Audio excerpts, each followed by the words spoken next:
Eu me casei muito cedo. Quando eu tinha 17 anos, eu engravidei. E com isso, eu acabei casando com meu marido. A minha mãe, como ela era viúva e ela tinha várias casinhas de aluguel que meu pai tinha deixado, ela deu uma dessas casas para nós, tá morando, né? E com isso nós não pagava aluguel. E nessa época eu fazia. Eu era manicure e pedicure. Eu trabalhava, no caso, na casa das clientes, mas, tipo, era muito cansativo pra mim. Conforme minha barriga foi crescendo, a minha mãe achou melhor eu montar um salãozinho, né, pra estar trabalhando em casa sem ter que ficar andando nas casas dos outros. Daí nós puxou um cômodo, arrumamos, ficou coisa mais linda o meu salãozinho. E ali eu comecei a fazer a clientela. E junto do meio das minhas clientelas, ali tinha minhas amigas, tinha pessoas que eu conhecia há muito tempo. E minha mãe não gostava que algumas amigas minhas iam lá ficar fazendo unha, não pagava. Na cabeça da minha mãe, elas estavam se aproveitando da minha bondade. Porque amiga que é amiga ia pra pagar, né? Pra ser cliente, não pra ficar tipo igual um parasita sugando a pessoa. E eu achava que a minha mãe exagerava, gente. Eu achava que a minha mãe, de uma certa forma, via maldade em tudo, né? E no meu salãozinho eu colocava Avon, colocava produtos da Boticário, eu colocava lingerie para vender e eu vendia muito bem. Tipo, eu tava prosperando no meu negócio. E teve uma época que eu tava vendendo umas lingerie que eram muito lindas. Lindas demais. Eu vendi todas. Eu acredito que eu vendi todas e não fiquei com nenhuma. E, e a vida foi indo, foi prosperando, eu tocando meu negócio. Eu tinha uma amiga desde a época do ensino médio. E ela ia lá por vida no meu salãozinho, né? E ela sempre tava fazendo unha e tal.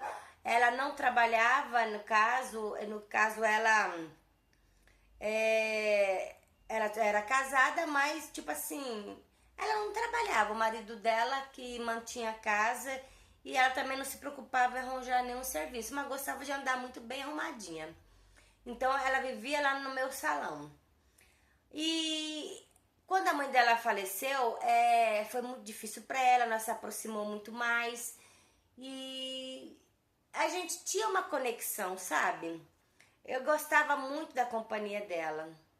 E o meu marido, ele era um homem assim, ele não era ruim pra mim, mas era um homem meio que me cobrava demais as coisas, falava que eu vivia cansada. Gente, é lógico, eu vivia assim cansada, porque às vezes eu entrava para trabalhar lá no meu salão 9 horas da manhã e eu saí de lá só 10 horas da noite. Tipo, final de ano, então eu não parava. E o meu marido não entendia isso. O meu negócio estava indo tão bem que eu estava tirando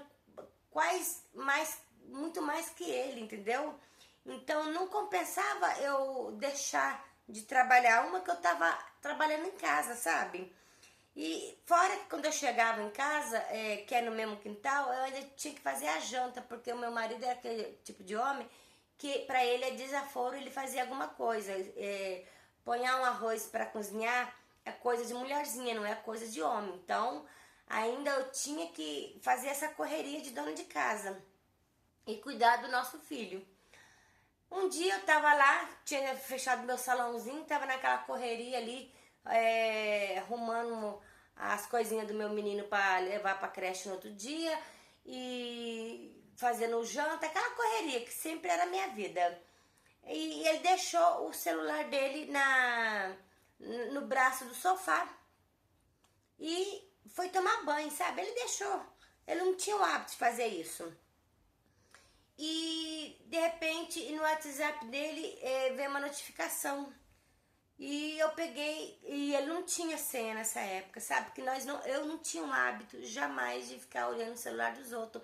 Mas na verdade, Eu não fui olhar o celular dele. É que veio a notificação e eu... Sabe quando é automático? Você vai lá e olha.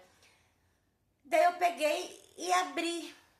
E tinha uma foto, um nu, de uma moça de lingerie com as mãos assim pra trás, no bumbum. Gente, quando eu olhei aquela foto, na hora reconheci. Ela não tinha, não estava mostrando o rosto. Só que essa amiga minha que sempre ia lá no salão que tinha perdido a mãe, ela tinha o nome da mãe dela tatuado aqui. E tinha uns beija-flor. E o nome dela era Jurema. Então, não era, tipo assim, não podia ser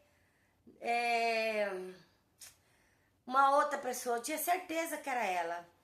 Fora que a lingerie, gente, que ela tava usando era a mesma lingerie que eu tinha vendido pra ela. Eu fiquei, sabe quando você para um minuto pra você tentar entender o que tá acontecendo ali?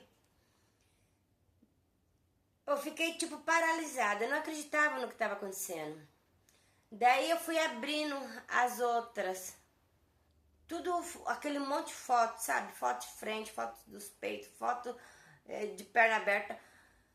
E era ela. Jamais passaria na minha cabeça que o meu marido conhecia ela, porque ele raramente ele ia no salão. Tipo assim, não passava por dentro do salão para chegar até a minha casa. Tinha um portão da minha casa, ele passava totalmente fora do salão. Ele não ia lá. Aquilo pra mim, sabe, meu mundo assim desabou, sabe? Porque querendo ou não, assim, a gente rala tanto, trabalha tanto, sabe? E confia nas pessoas, né? Na hora, eu deixei o celular no mesmo lugar que tava, eu não falei nada pra ele. Deixei quieto, fiz o que tinha que fazer, fiz a comida, fui me deitar e não falei um pio pra ele, fiquei quietinha. E aquilo foi remoendo, sabe, dentro de mim, sabe? Porque, poxa, eu fui enganada pela minha amiga e pelo meu marido. E eu nem sonhava. E às vezes ela ia lá no salão e todo mundo sabia que ela tinha um amante, sabe? Só que ninguém sabia quem que era. E ela chegava e contava as coisas, e caía na risada. Sempre ia ela e uma prima dela. Eu via que uma ficava olhando pra outra. Hoje eu sei o porquê que elas faziam isso. Porque, querendo ou não, elas estavam. Eu acho que elas estavam zoando de mim, sei lá, alguma coisa, né? E aquilo foi me irritando, sabe? E eu não falei nem pra ela, nem pra ele. Sabe quando você finge que não está vendo? Pois bem, o tempo foi passando, tal. Eu comecei a diminuir as minhas horas no salão, comecei a me arrumar mais. E o meu marido até notou, sabe? Comecei a ficar mais bonita, comecei a investir mais em mim. E nessa mudança minha, não só o meu marido percebeu, né? Tinha um conhecido meu que sempre mandava um oi pra mim no Face, sabe? E eu comecei, de uma certa forma, querendo ou não, ser mais ousada, sabe? Tipo, sabe quando você não tá nem aí? Então, daí comecei a conversar com esse cara tal, e eu acabei me envolvendo com ele. Gente, assim, hoje eu não ligo que o meu marido tenha essa minha amiga como... Porque o que eu posso também meter, eu também faço. A oportunidade que eu tenho de meter um bem grandão na cabeça dele, eu ponho, porque eu fui uma mulher honesta e fiel com ele, fazendo tudo o que ele queria. e ele não deu valor. Então, hoje eu tô com esse cara, toda vez que eu posso, eu dou uns perdidos com ele. E, sinceridade, não me sinto nem um pouquinho culpada, porque quem começou foi o meu marido. E a minha amiga, ela acha que eu não sei de nada. Ela vai lá no salão, ela se arruma. Eu fico rindo da cara dela, na verdade, entendeu?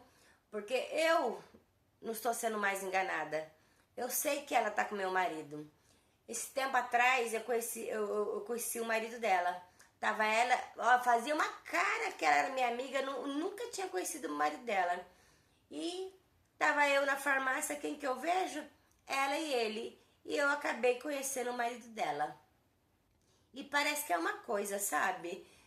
Sempre quando você conhece a pessoa, você começa depois sempre tá encontrando ela, né? E outra vez ele tava lá na padaria, lá no bairro. Gente, eu nunca vi aquele homem no bairro, aquele dia eu vi. Daí ele pegou e se ofereceu para pagar um cafezinho para mim, que tem uma parte que serve café e lanche. Eu aceitei, nós começou a conversar, a conversa tava muito boa. E ele pediu meu zap e eu dei. E olha só, conversa vai, conversa vem. Nós começou querendo não se envolver, sabe?